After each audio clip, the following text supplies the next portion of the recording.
All right, people. Do we have like sound things people can hear? No? Hello? Mic. This thing? All right. Hello, everyone. Welcome. There are attendance sheets going around for the practice debate, which will be next session.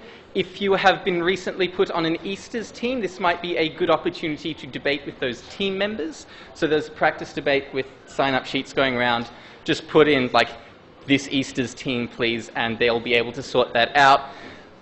So I'm going to be going through some stuff about democracy debates. These are excruciatingly common as a debate topic, especially at Easters. I guarantee you they will be around about how we organize our governments and our democratic systems. So, to start with, what is this thing called democracy? Anyone have any guesses? How would you define democracy? System of governments, yeah? Anything else? Or is it just a system of governance? Yeah, good. And that's really what defines it as opposed to a lot of other forms of government. So, democracy is not just a binary thing, and this is one of the things that I want you to keep in mind throughout this session, is that democracy is more than something that you either have or don't have.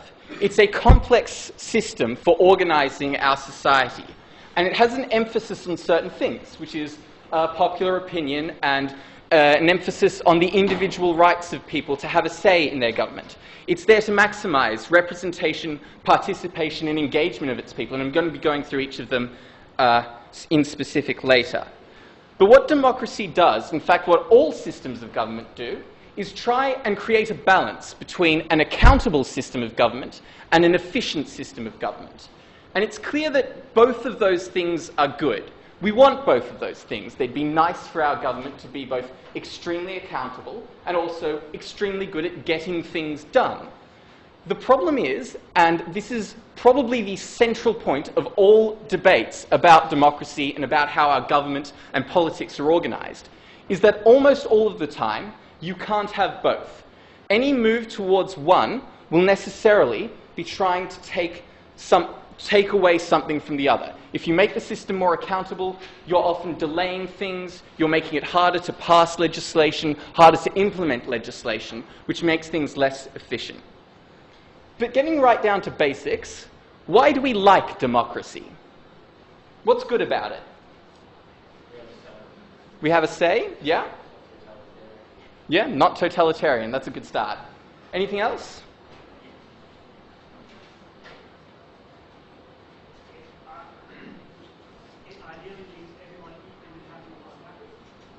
Yeah, good. So there's an element of equality there, which is really good.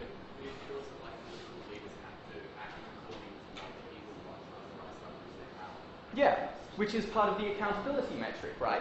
We want our leaders to be accountable. That's a good thing. We don't want a totalitarian system. So some of the things that make democracy really, really good is that we often have political rights, and those rights are important for their own sake and ought to be maximized. Rights to things like having a say in our government, that the power exerted over us by government is only legitimate if we have had a say in that and therefore have in some way consented to that. That's something called social contract theory.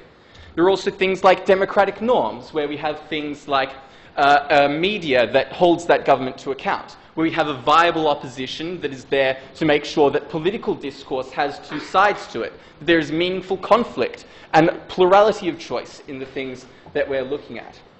Another one that's often very interesting is to just do the simple mathematics of this and say, okay, if democracy is about accountability versus efficiency, how efficient really are the totalitarian systems in the world today? Aside from maybe Singapore and China, which are often only efficient to the point, only became efficient when they started becoming slightly more democratic, what's a really, really efficient tyranny? What's a really, really economically viable one that's doing super good things? Really, really effective? It's hard to think of one, because often this system isn't quite that neat and simple. And that's quite important to remember. So let's dive into this whole accountability versus efficiency thing. It's pretty clear, I hope, what I mean by those two terms, right? Let's have a look at a spectrum of governments, right? Because democracy exists on a spectrum of different forms of government. And starting like right up the end of really, really supposedly efficient, fascism and dictatorship. Say what you like about them. If they want to do something, they go ahead and they do it. And probably the most like well-known example of an extremely efficient government was the incredible economic turnaround of Germany in the 1930s. And say what you like about fascism, and you can say a hell of a lot of things about fascism, it did wonders for the German economy.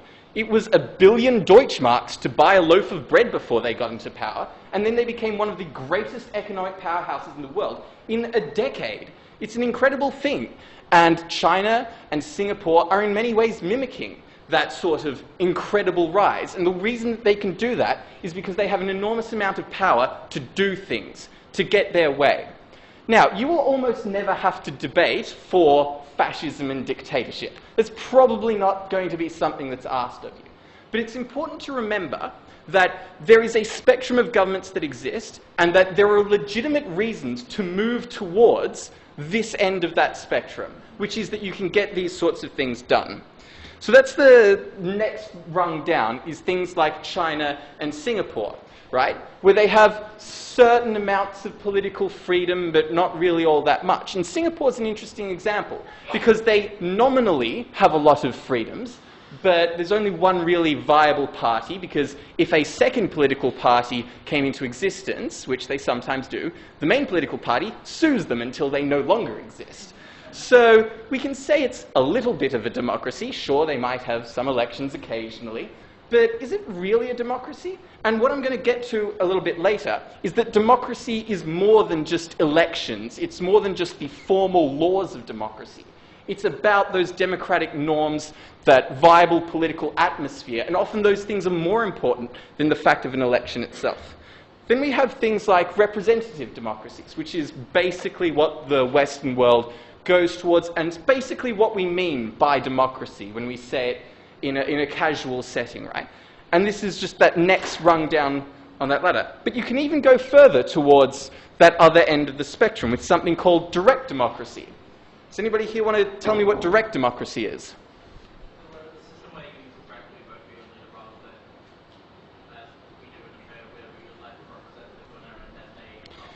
Not quite. That's the difference between a presidential and a parliamentary democracy. Yeah?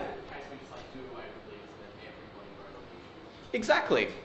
And that would be an extraordinarily inefficient system if we voted for every law by an entire Australia-wide representative system. It would be incredibly hard to get anything meaningfully done, because you would have to call an election literally every time you wanted a new law passed. And then you would have to spend all of the money campaigning and all of those things. That would be incredibly difficult, right? But that doesn't mean that direct democracy doesn't have elements that can be put into place. And it's something that you're often asked to debate about. So implementing things like ballot initiatives, like they have in a lot of places. So about 20 states in the United States have some form of ballot initiative, where you can have a poll of people, and if a certain number of people want a certain law to be put onto a ballot initiative, then the next election that comes around, that will be on there, and people vote directly for that law or against it. There are a number of problems with that, and if you want to go more into depth, just look at the state of California and the very strange things they had to do because of ballot initiatives that said they couldn't tax this, couldn't tax this, couldn't tax this, but they needed to spend this amount of money on this amount of money on this, and this amount of money of this, right? And often the problem with direct democracy is, and something I'll be talking about a little bit later, people are idiots. That's one of the main problems with all of democracy. And when you give more and more power to the people, that becomes more and more of a problem. So, efficiency. Why, at its basis, is efficiency really, really good? Why do we want efficiency? Thoughts, humans? Come on. Get things done. Excellent thing. Yep. And resources? Yeah, it's often a lot cheaper. Anyone else? Yeah, exactly. Sort of the same thing, yeah. Another one that's really important, and it's one that'll become like often one forgotten in debating, is that it can be fast. And fast is really important, especially if there's an emergency. Or if there's something like a new social paradigm, like the internet. Governments have been extremely unsuccessful in regulating the internet. Perhaps if governments were able to move faster, a lot of the problems with the social atmosphere on the internet could have been mitigated earlier, and that might have been a good thing. So often these things are like good things that we really, really want from efficiency. But there are some problems, right? So we can have the most efficient government in the world, but sometimes they do things that are bad. And it doesn't really matter if they're doing the bad thing efficiently, right? That doesn't make it good. So at some point, we want to say, you can't just do everything you want. You want to be accountable to people. And votes mean people, right? And that's something that's often also not mentioned in a lot of democracy debates, is that for each vote, that does in fact represent a human being with a moral, right to that vote and is a moral end in and of themselves. And that's something that's important to keep in mind. But one of the problems here is that it's often very hard to really prove what those political rights are and why they're important, right? So to what extent are our political rights a thing that ought to be valued over the efficiency of government? So a really common motion from a few years ago, less so now, was that the Greek government should abandon democracy and institute a technocratic ruler. This is something that was actually done in Italy. This isn't just a hypothetical thing, right? So it's about to what extent are those rights important and how do they justify those? That's the thing that exists sort of in conflict with efficiency. Let's have a look at accountability, which is often about delaying things. Because yes, it might be important and good that the internet be regulated in some way. But it being regulated in a bad way would actually not help anybody. In fact, it could be extremely detrimental to a lot of people. I mean, to take something from the news this week, the leader of Turkey, Mr. Erdogan, has been imposing sweeping new regulations on the ability of his citizens in Turkey to access the internet. And he's being quite efficient about how he's going about it. But that doesn't necessarily make it good, right?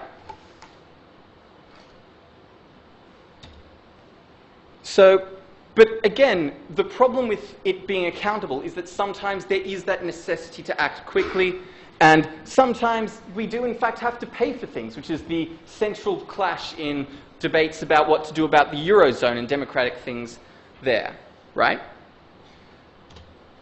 So which one should we go for?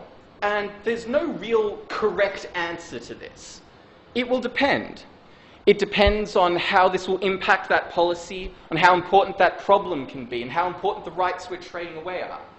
And probably at your level, most of what you're doing is talking about those three things. But the reason why this clash is so important, the reason why I'm going through this, is because you're probably talking about them in isolation. And this is the difference between the first years who will break to finals at Easters and the first years who won't, is often that first years think of debating as a collection of arguments on one side and a collection of arguments on the other. In fact, they're not. Most debates boil down to one or maybe two or three key ideas that exist in clash with each other. A comparative between those ideas is what you should be talking about. So when you're talking on how this will impact policy, you should be giving it as a comparative when you're the accountability side of the debate, a clash between that and a more efficient policy, right?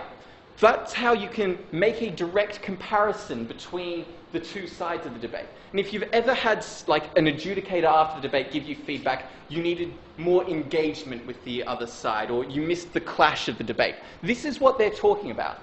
And democracy is really good because it's often really, really easy to spot this clash once you know about it. That it's just these ideas in conflict. And knowing that these things are just the subheadings of how you talk about why we want a more efficient form of government or a more accountable form of government, this is how you get those extra speaker points, those extra wins, right? These are just the subheadings. I'm going to talk about one of the central difficulties of debating. Can anyone tell me how they will handle this motion?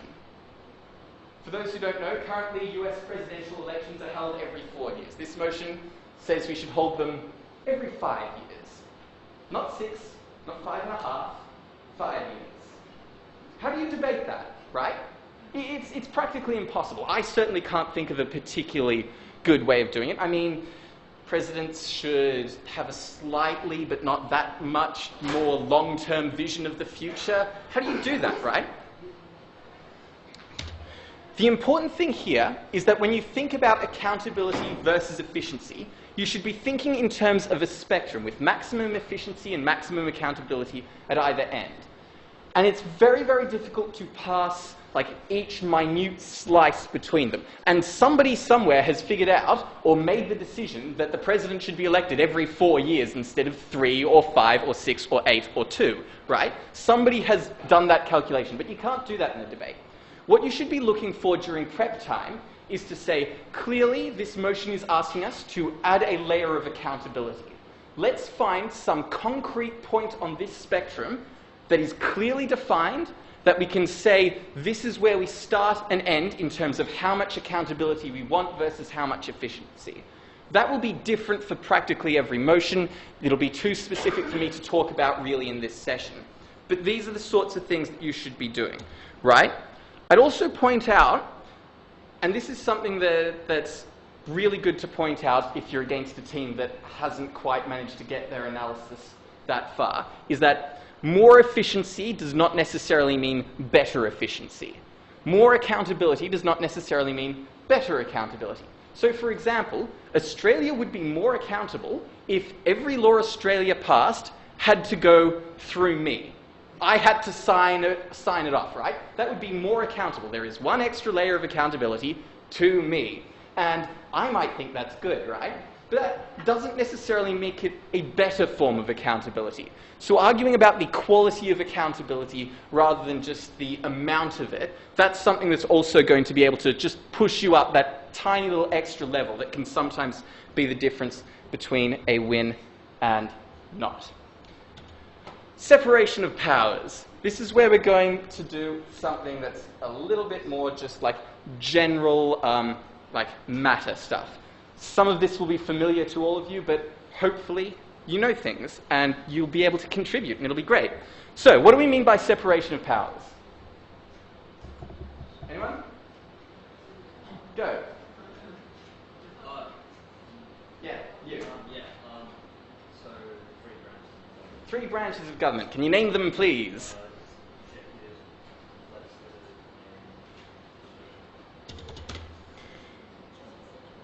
Hmm?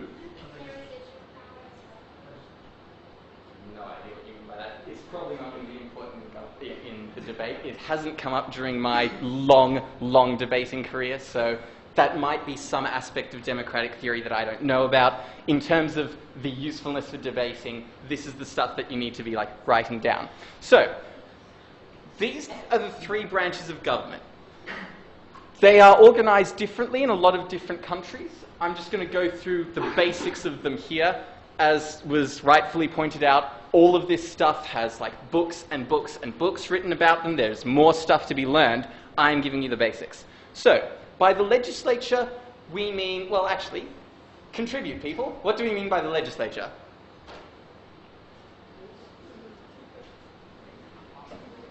Passing laws? Exactly. What we mean by this is the Congress in the United States or the Parliament here in Australia, right? Parliament and Senate.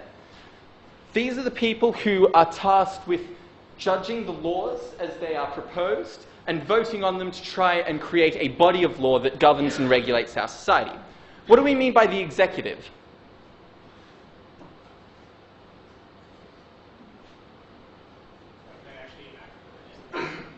Yeah, so they enforce it, they make sure it's being properly conducted. These are the people who pay the policemen who enforce it. They collect the taxes, they enforce the regulations on companies and so on. They are the people who organize the healthcare system that's been voted on by Parliament. These are the people who are actually doing the body of making sure that these laws mean something in practice. Let's talk a little bit before we get to the judiciary about the relationship between the legislature and the executive. This is the difference, as I flagged earlier, between a presidential democracy and a parliamentary democracy. So in the United States, the head of the executive branch is the president. He's the person who appoints the secretaries of, defense, of healthcare, of agriculture, all of these things. And the legislative body is the Congress, which contains the House and the Senate.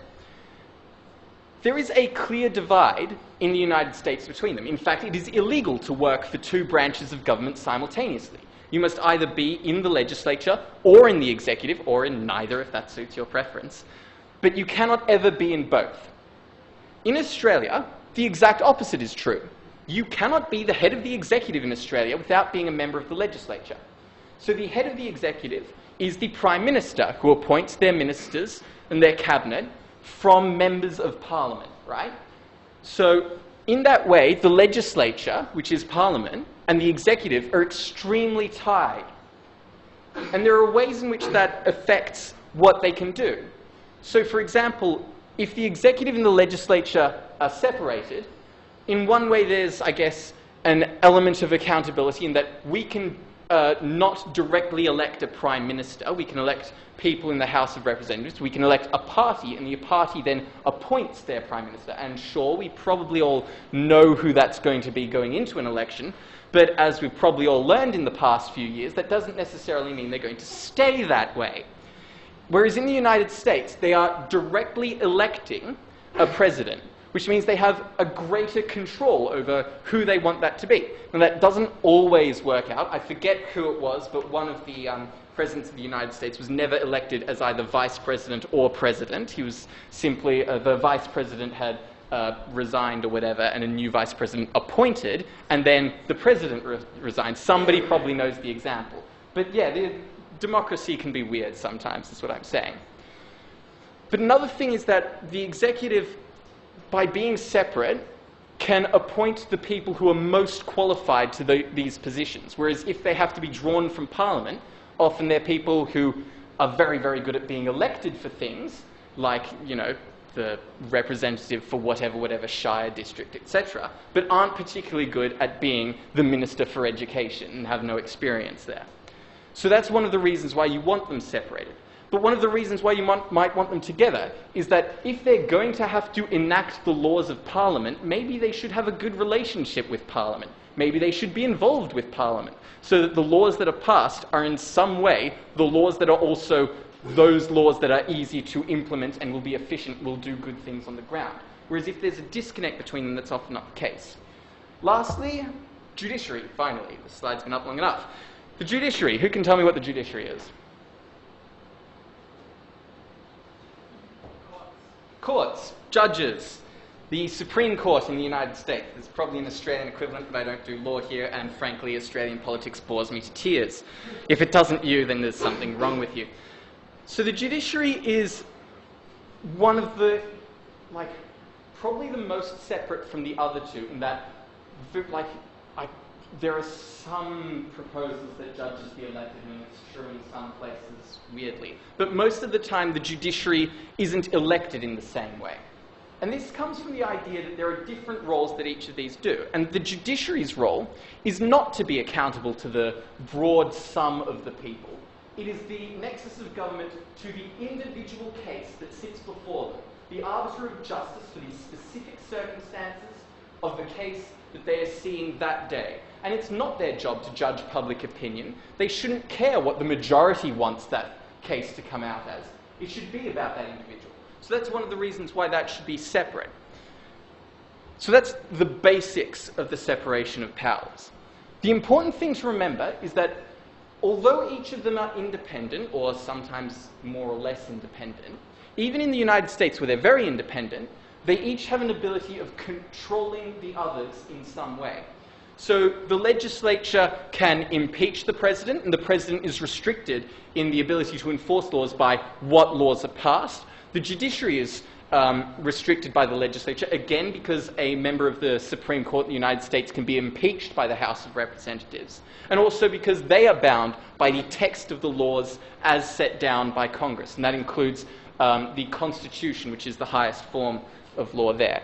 The executive has some measure of control over the judiciary, because the executive appoints people to the head of the judiciary by appointing Supreme Court nominations. And the legislature again has that ability to hold them accountable through the confirmation process. So each justice of the Supreme Court has to go through the Senate and be confirmed by them before they'd be appointed, right? So these each have an ability to control each other. And often you'll find that their relationships will come up in debates in strange ways. So one of the debates could be that you would have direct ballot initiatives like we have in California. Often that's seen as giving the courts too much power over the legislative, because the legislature hasn't done anything to those laws, but those laws can still be sued against and can go to the judiciary. And those people then have the ability to say whether or not that law is functional or not, or constitutional or not, when the legislative didn't, right? So yeah, separation of powers debates. Where the hell am I on my notes? Here we are. So here are some debate ideas, right? And I've flagged a lot of these. But let's take a moment to just talk about one. Does anybody have a preference that we want to talk about, or their own idea for a debate about separation of powers? Anyone? Preferences? The last one, that we should have an elected president, right? So this is the difference between that legislative body and that executive body. If you wanted to go through this and talk about the relationship between accountability and efficiency under this system, what would you talk about? Which one would be more accountable and more efficient? Yeah, so the party couldn't just arbitrarily shift leaders on us when we had no say in that. So it's a way that they could be accountable. Is there a way that they could be more efficient?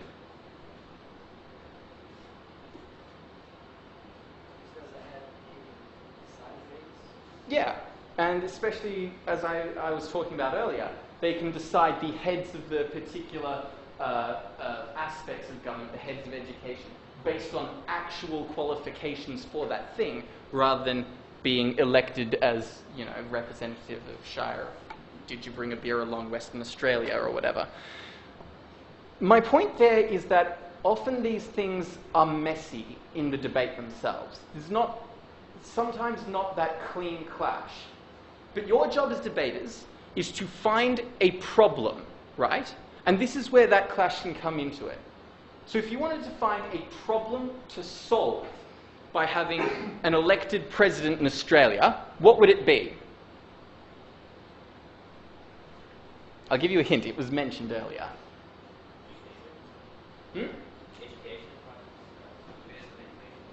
Maybe, but that's not really topical, right? So if somebody set this motion at a tournament, they had something in mind. Can't change leader. We think that's an incredible injustice. We want to be accountable to the people and the people alone, not these guys. And just set that as your goal. And it's clear what your goal is then. And your debate case will be clear. You've picked a side in the clash. And that's what's going to help you, especially at your level, is having a clear side, a clear thing to say. That means you can sign up sheets to Keith, please. Having that clear side is often going to help you. Even if sometimes you pick the wrong side, having a clear side that means you know that you are arguing for something will help you immensely in your debating. All right. Elections. There's a great phrase from a guy who used to do training here called Tim Sonreich, who would say that elections are like the birthdays of democracy. Which is that they're fun and, we all get out and have a great party, but often they're not particularly meaningful in terms of what democracy is itself. But there are lots and lots of debates about how we should organize our elections, the specific processes involved, and they're really important to talk about, so we're going to. So, elections are trying to maximize certain things. When we think about elections, it's because we want participation, engagement, and representation. Now this slide is a little bit misleading in that often they're not actually versus efficiency. Often it's not as clean as that. More often, they will be versus each other or versus like the stupidity of the people that we want to have participate, right? So, I've put up there two different types of elections or way of organizing elections. Can somebody tell me what plurality voting is?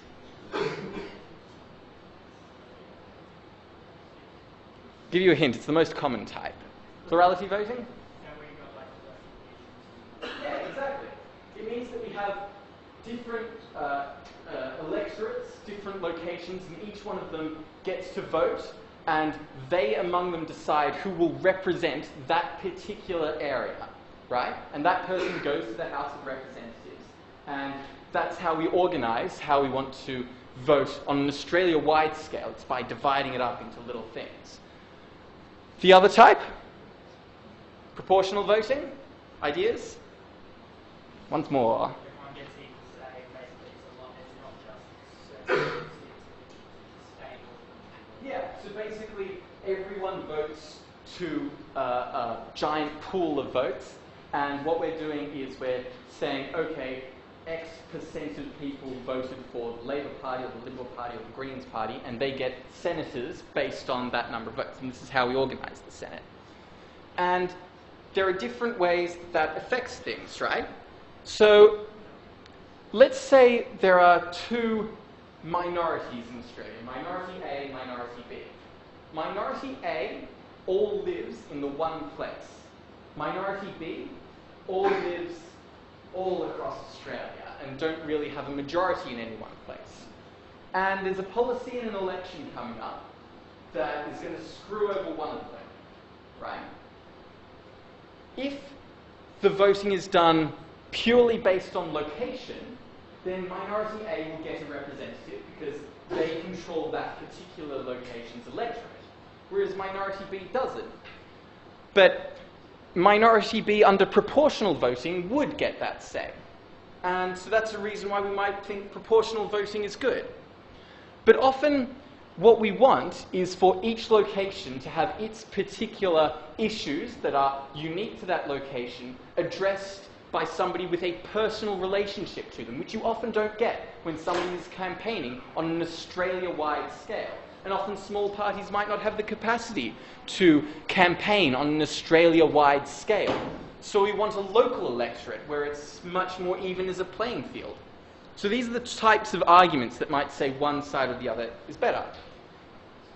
But in Australia, we have two types. We have plurality voting for the lower house and proportional voting for the upper house.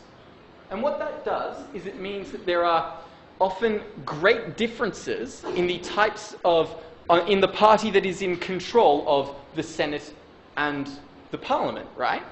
And in one way that's good. Why might that be good if there's different parties in control of both houses?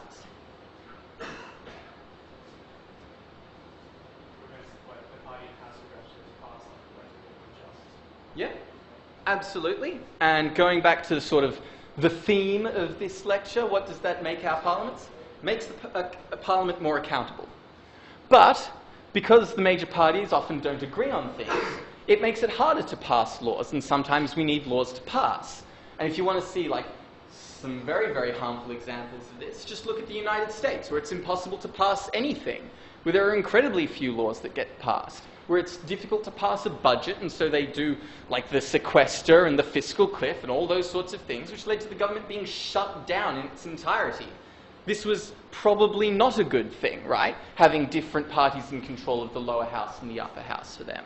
So there are ways in which you can say, maybe accountability wasn't the way we should go there. Maybe we should make that system more efficient and reform it somehow.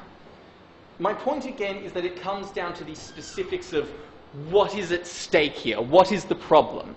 So the key will always be identifying that problem and arguing for it consistently, but also understanding that that problem exists in the context of this broad clash, right? So let's go through each of these three things specifically. Let's have a look at participation. What do I mean by participation, people?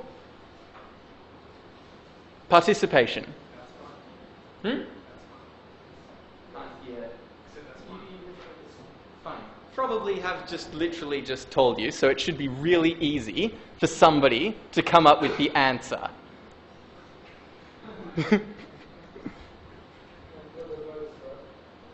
Yeah, but more than that, it means that in a system where we don't have compulsory voting, for example, people actually get out and participate in the process of democracy. It means more than that, though. It means people listen to the news and are engaged in that way, which, although engagement is like slightly more specific in that way, right? So often a question that comes up in debate is, why do people choose to participate? And when you're going for this as your goal, we want lots of people to participate in the electoral process in the United States, that's the problem at the moment, what we're going to fix. You're going to have to analyse, why don't people choose to participate, or why do people choose to participate? And often you're going to find problems there, because people often choose to participate based on their individual passion for a particular subject. And who is more passionate than fanatics, than crazy people, right? So I guess the question there is, how do we get the normal people to participate, right? Another thing that you're going to have to remember here is that a lot of debates will be asking you to argue against wide participation, right? So it's often useful to argue that more participation does not necessarily mean better participation. I'm going to get through to some of the specifics of that in a second. So what are some of the problems with participation? Despite living in a country with compulsory voting, where supposedly everyone must vote to every election, only 80% of Indigenous people have ever voted in their life, right? A lot of them don't. And in a system built on the idea that everyone has a political voice and that everyone's views get represented through the process of voting, that's a real problem, right? Another problem that's in the media a lot at the moment, especially in the United States, is a set of laws that have been proposed in mostly Republican-controlled states that can affect those participation. These are often things like voter ID laws or redistricting laws, right, that require people to have a particular type of ID when they go to vote.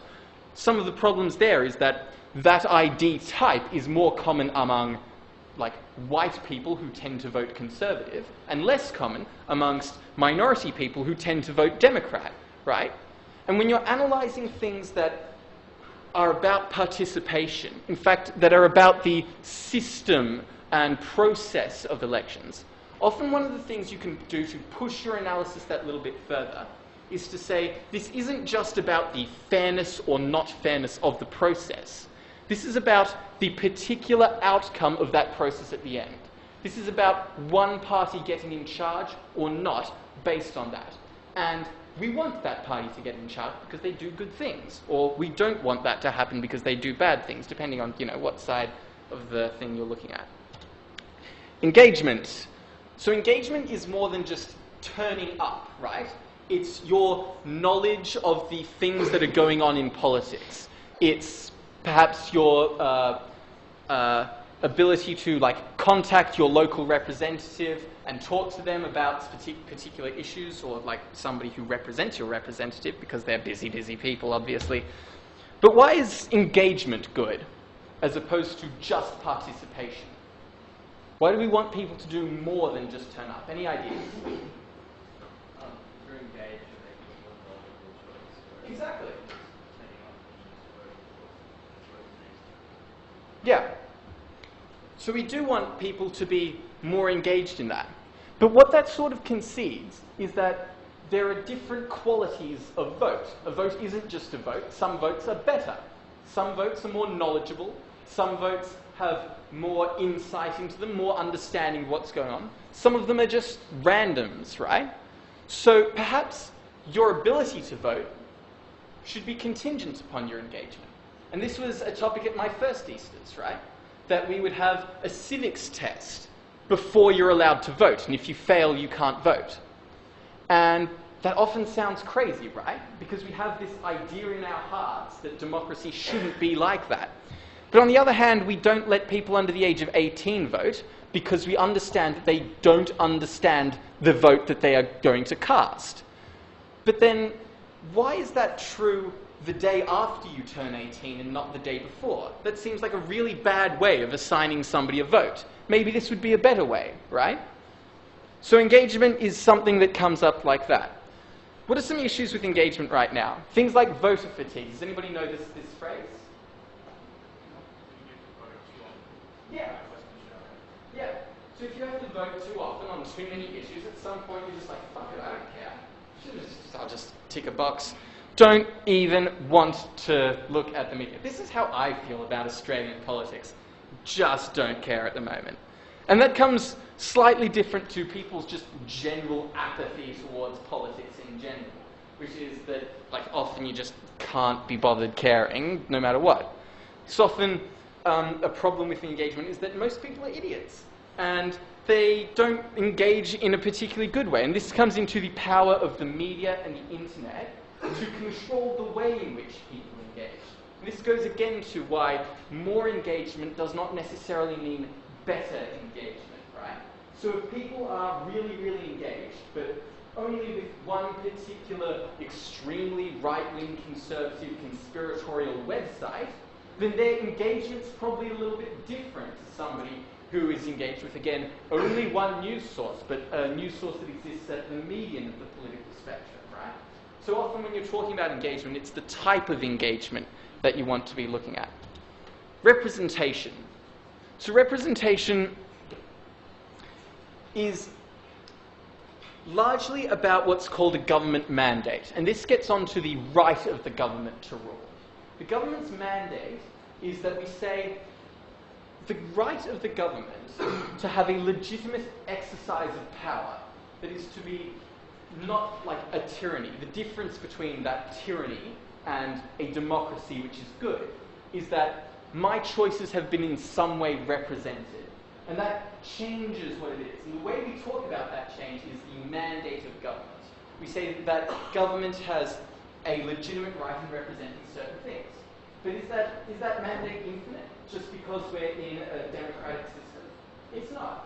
So when we talk about the government's mandate right now, often what we can say is that they have a mandate to do the specific things that they campaigned on because we have had a legitimate choice in those things, but not for other things that would be different, right? So if you get a team that comes up and says like, and this has seriously happened to me, well, Tony Abbott got voted in, guys, therefore he has a mandate and can pass whatever law he likes.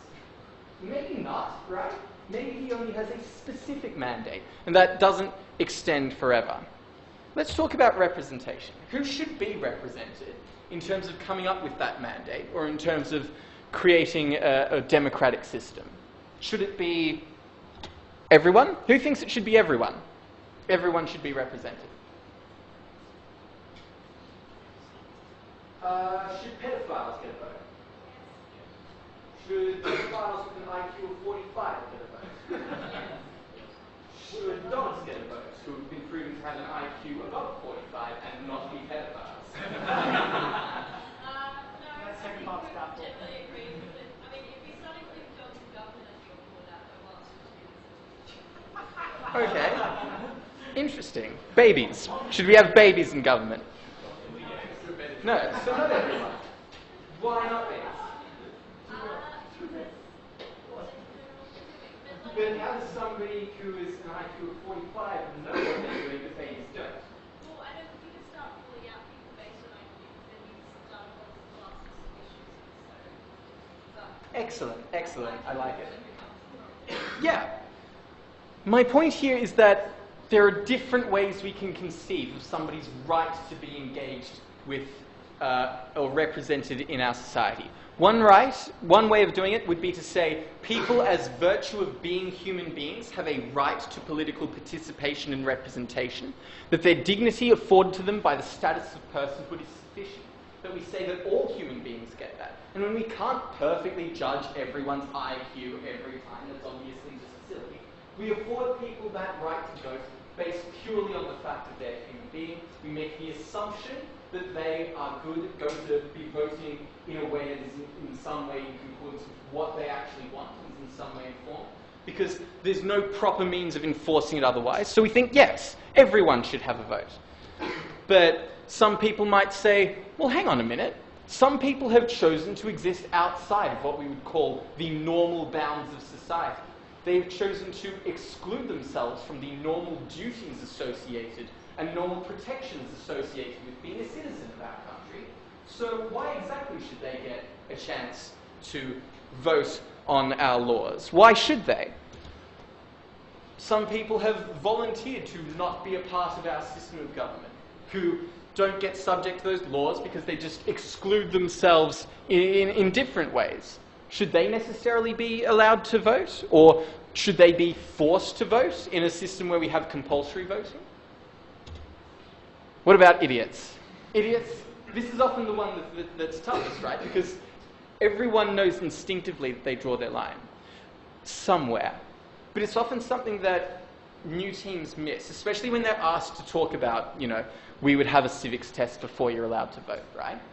And when it comes to this idea of who should be represented, just make sure you're always talking about it as though it's not an assumption that everyone gets represented and that you're arguing against everyone. You're arguing against a spectrum that already exists, and you're just moving it that slight bit down the scale a little bit.